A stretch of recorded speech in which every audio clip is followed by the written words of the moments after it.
धुळे शहरात भटक्या कुत्र्यांचा वाढता उपद्रव आणि नागरिकांच्या वाढत्या तक्रारी यामुळे धुळे महापालिकेने आता एक क्रांतिकारी पाऊल उचलले। महापालिकेने 2 कोटी रुपये खर्च करून भटक्या कुत्र्यांसाठी एक विशाल कोंडवाडा उभारण्याचे नियोजन केलंय।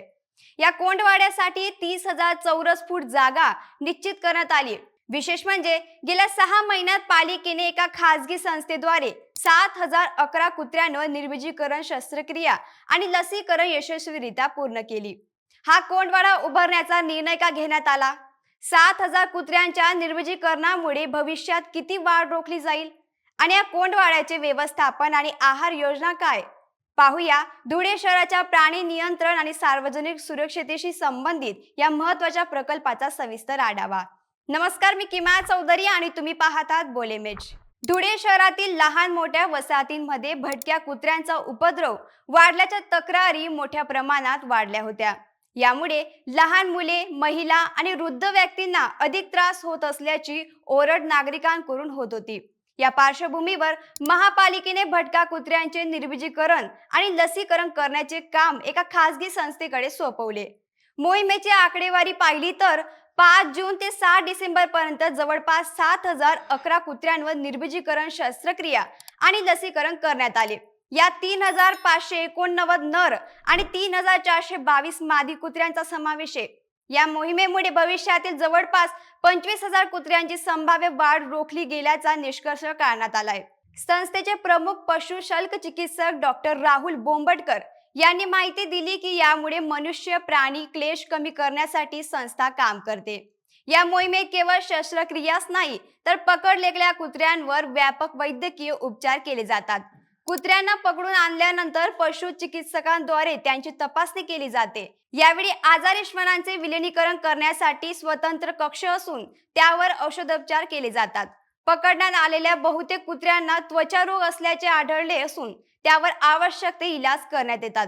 शस्त्रक्रिया आणि उपचारानंतर जंत निर्मूलनाची आणि आवश्यक ती औषधे देण्यात येत असल्याने कुत्र्यांमध्ये आक्रमकपणा काहीसा कमी झाल्याचे दिसून आले। पकडलेल्या कुत्र्यांना सलग 3 दिवस पशु चिकित्सकांच्या निगराणीत ठेवण्यात येते आणि दिवसातून 2 वेळा सकस आहार दिला जातो। उपचार पूर्ण झालेल्या कुत्र्यांना पुन्हा त्यांच्या मूळ अधिवासात सोडण्यात आले। निर्विजीकरण मोहीम सुरू असतानाच हल्ल्यांच्या वाढत्या तक्रारी लक्षात घेऊन न्यायालयाने महापालिकेला ठोस उपाययोजना करण्याचे निर्देश दिलेत। या आदेशाच्या अनुषंगाने महापालिकेने आता कुत्र्यांना त्यांच्या मूळ अधिवासात न सोडता एकाच ठिकाणी ठेवण्याचा निर्णय घेतलाय।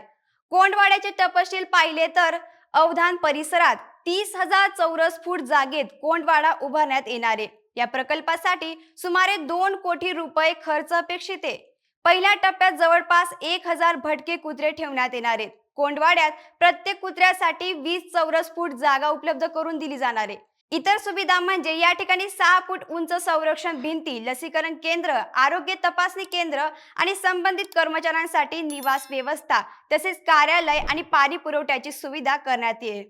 कोंडवाड्याचे व्यवस्थापन आणि कुत्र्यांच्या आहाराचे प्राथमिक नियोजनही महापालिकेने केले। आहार योजनाचा विचार केला तर 5 किलो वजन असलेल्या कुत्र्यांना 150 ग्रॅम आहार, 20 किलो वजन असलेल्या कुत्र्यांना अर्धा किलो आहार तर 40 किलो वजन असलेल्या कुत्र्यांना 1 किलो आहार। यासाठी मात्र स्वतंत्र ठेकेदार नेमावा लागणार आहे। महापालिकेने खासगी व शासकीय रुग्णालय, शाळा, महाविद्यालय तसे इतर संस्थांना त्यांच्या परिसरात भटके कुत्रे येऊ नये यासाठी स्वतंत्र कर्मचारी नेमण्याच्या सूचना दिल्या असून या संदर्भात पत्र आणि संबंधित संस्थांना पाठवण्यात आले। या संपूर्ण प्रकल्पाचा प्रस्ताव जिल्हा नियोजन समितीकडे सादर करण्यात येणार असून न्यायालयाच्या आदेशानुसार आवश्यक निधी मंजूर झाल्यानंतर प्रत्यक्ष कामाला सुरुवात होईल।